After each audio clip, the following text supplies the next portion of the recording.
So mapagpalang araw po sa inyo mga kaputi, kamusta po kayo diyan? Nandito na naman po kaming tatlo upang magbigay sa inyo ng saya at aliw para mawala yung mga stress nyo sa buhay at mga problema. Kaya guys, samahan nyo kami sa bagong adventure natin ngayon. Masama ang ating panahon dito, nagpapatuloy pa rin tayo dito sa walang tigil natin pagbuhos ng ulan dito at malakas na hangin. Kaya guys, lagi nyo kami samahan palagi dito. Ano pang hinihintay nyo? Tara! Panibagong araw na naman tayo, andito na naman po kaming tatlo ang magbibigay sa inyo ng saya sa buong buhay ninyo. Kasama kulit nga pala dyan yung aking pamilya, pati na rin yung ating mga kaibigan diyan na walang kundi si Loyloy, si Dugong at si Kulit na rin ang pinakampogi dito sa bayan ng Pola. Kahit nga masama talaga ang ating panahon dito, talagang masaya pa rin kami dito. Ine-enjoy namin yung pagbuhos dito ng ulan at napakasarap sa pakiramdam.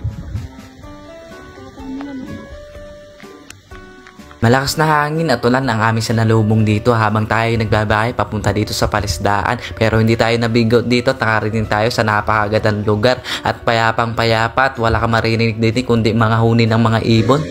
Yun mga kaputik, pupuntahan nga pala natin yung kapatid ko na nagtatrabaho dito sa palisdaan. At si tatay din nagtatrabaho dito sa palisdaan. Ayun nga pala yung kapatid ko. Nagtatrabaho.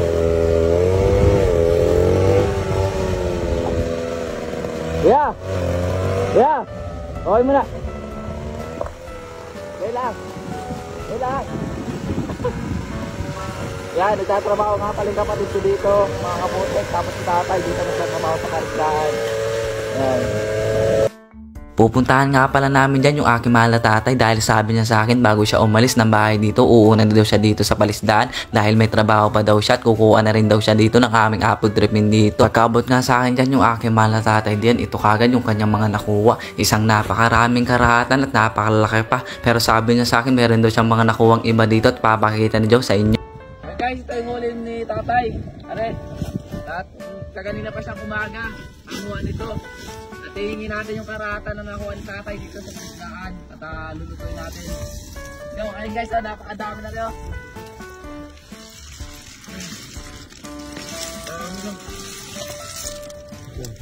Ayun, karatan o. Sabi o. Ikaw. May lukan din. Nabasag yung lukan o. Laki. Yung mga bagongon. Ayun, tatapak ng lukan. Ikaw. Karatan o.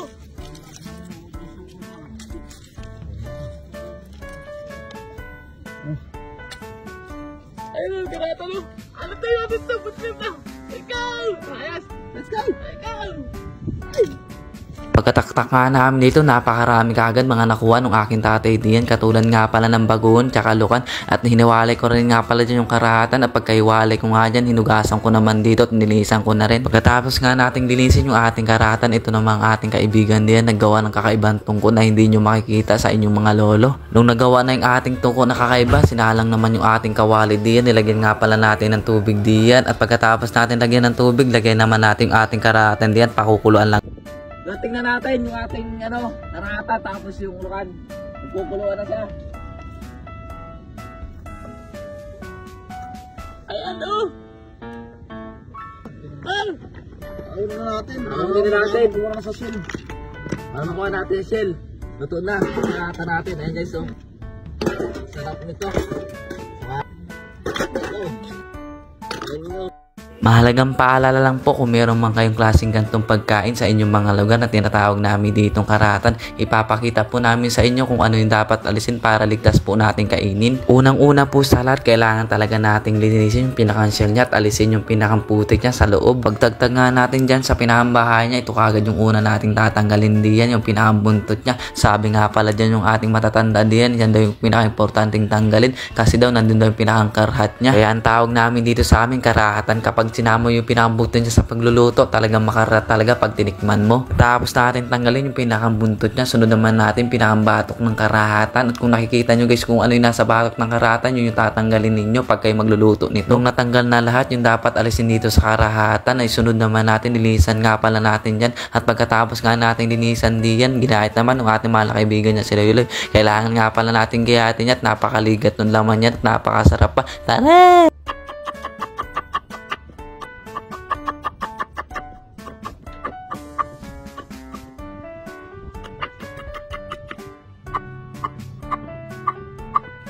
Okay si ano? Batika! Lagyan natin batika! Atindang! Atindang! Ladies choice! Always ready!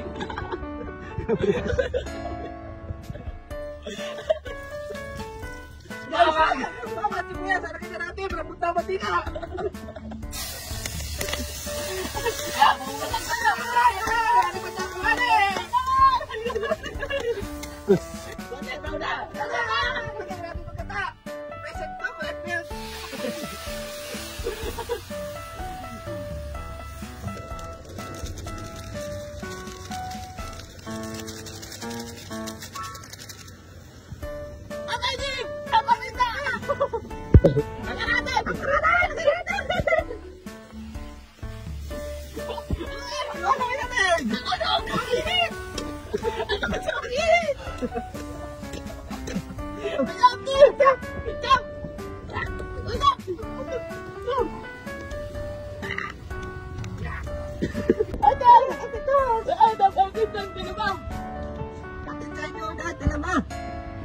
Oyster na oyster. Oyster!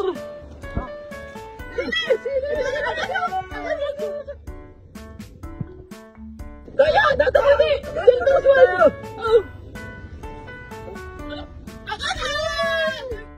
Habang nagluluto nga kami dito, yung aking mahal na nanay naman dito kumuha ng bagungon. Sabi niya sa akin, bibenta daw niya para daw may pambigas kami at panggaso sa araw-araw. Ito na nga yung finished product natin na tinatawag namin with special kalderetang karahatan. Tara guys, ano pang hinihintay nyo? Samahan nyo kami sa aming pagkain dito. Tara, kain po tayo. Yan guys, bago tayo magsimulang kumain, pasalamat po tayo sa ating Panginoon sa binigay niyang buhay. Yan, maraming salamat po sa buhay at kalakasan. Kung may problema po kami, kung ano po yung nasa isip namin, kayo na lang pong bahala at itataas naman po sa inyo. Maraming salamat din po sa mga blessing na binibigay nyo sa pag-iingat sa amin, sa pag-vlog namin. Ingatan nyo kami palagi. Ilang po at maraming pong salamat. Amen! Amen! Let's go!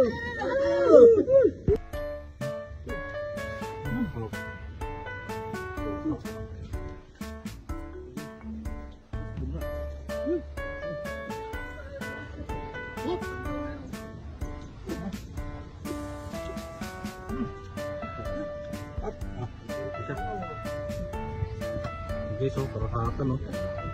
May ketchup, may kareta. Pero malaki, no? Lahat pa. Pangalan. Bilod. What? Yeah.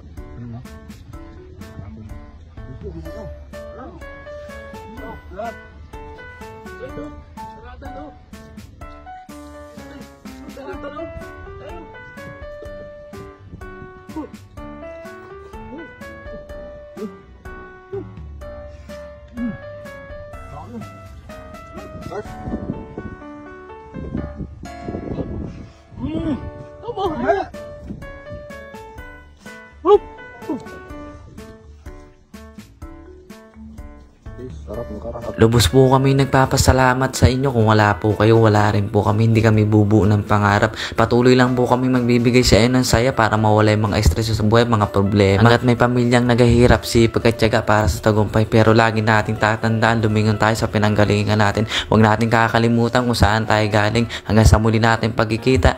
Bye-bye! God bless you!